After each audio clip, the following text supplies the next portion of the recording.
I hjertet af den danske natur, omgivet af bøgeskov og bølgende bakker, ligger Vejle Fjord. Et sted, der gennem 125 år har stået som et symbol på forandring, innovation og menneskelig omsorg.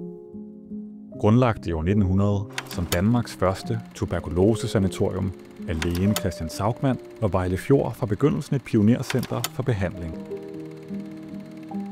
Inspireret af udlandet bragte Saugmann moderne metoder til Danmark, og sanatoriet blev placeret midt i den enestående natur for at sikre ren luft og fredfyldte omgivelser.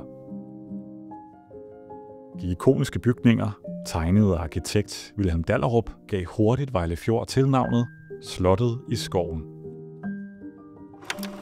Omkring sanatoriet blev der anlagt 20 km kurveje, hvor patienter gik ture som del af deres behandling.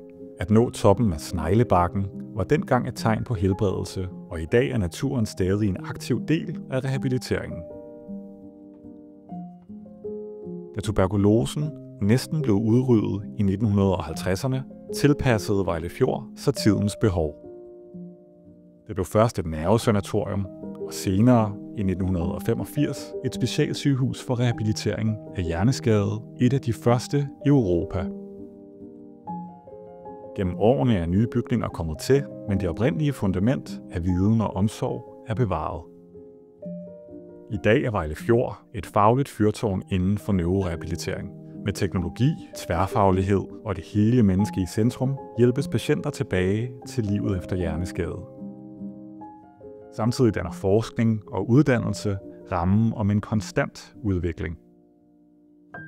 I 125 år har Vejle Fjord været et sted, hvor natur, behandling og menneskelig omsorg smelter sammen.